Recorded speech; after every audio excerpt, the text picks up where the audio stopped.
শরীর অসুস্থ হলে বোঝা যায় সুস্থতা আল্লাহর কত বড় একটা নিয়ামত। তো আমি 2 দিন ধরে খুবই অসুস্থ। একে তো গলা ভেঙে গিয়েছে, আর হচ্ছে ঠিকমতো কথাও বলতে পারছি না, আর ঠান্ডা জ্বর সব একসাথে। তো ইনশাআল্লাহ আল্লাহ খুব দ্রুত সুস্থ করে দিবে, আপনারা সবাই দোয়া করবেন। আর আজকে দুপুরবেলা হচ্ছে আমাদের মুরগির মাংস ছিল। যেহেতু অল্প মাংস রান্না করেছি, তো আমি হাতে মেখেই রান্না বসিয়ে দিয়েছিলাম, মশলাপাতি সব দিয়ে, সাথে 2টা আলুও দিয়েছি, আর মাখিয়ে নিচ্ছি এখন ভালো মতো। এখনও কিন্তু তেল দিইনি, এখন তেল দিয়ে আবার একটু ভালোভাবে মাখিয়ে তারপর আমি রান্নাটা করব। খুবই টেস্টি হয়েছিল মাংসটা। আপনারাও মাঝে মাঝে এভাবে রান্না করতে পারেন। আমার কাছে তো মনে হয় এভাবে রান্না করলে সময় খুব অল্প লাগে। সব কিছু একসাথে দিয়ে এখন একটু ভালো মতো কষিয়ে নিতে হবে। একটু যদি মাংস রান্নায় গ্যাপ দিই তাহলে বাচ্চাদের যত ধরনের বাহানা, মানে না খাওয়ার বাহানা।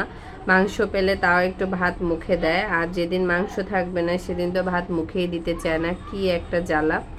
আর এখানে হচ্ছে একটু ডাল দিয়ে লাউ রান্না করছি, এটা খুবই মজার, আর এই গরমের মধ্যে খেতে তো অনেক বেশি ভালো লাগে।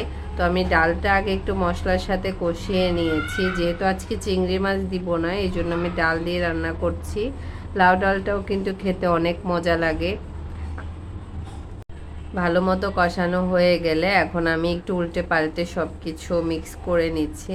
আর এখানে হচ্ছে মাছ ভাজি করব, তারপর একটু ভুনা করব। তো এটা অনেক বড় একটা মাছ ছিল, মেবি রুই মাছ ছিল এটা। তো কয়েক পিস ছিল, সেটাই বের করে নিয়েছি।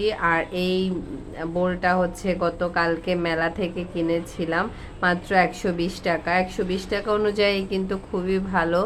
আবার অনেক জিনিস আছে যে যেটা 120 টাকা না, কিন্তু ওনারা 120 টাকা করে বিক্রি করছিল।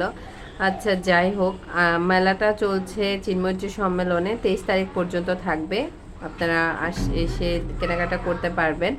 আর এখানে হচ্ছে মাছটা রান্না করে নিয়েছি আমি। ফার্স্ট একটু হালকা ভাজি করে নিয়েছিলাম, তারপরে রান্না করেছি অল্প ঝোল দিয়ে। তো এখন কিন্তু চুলাটা বন্ধ করে দিব। আর আজকে বিকেলে খাওয়ার জন্য ঝাল তো কিছুতেই খেতে ইচ্ছে করছিল না, এই জন্য একটু দুধ দিয়ে ঘন করে পায়েস রান্না করেছিলাম।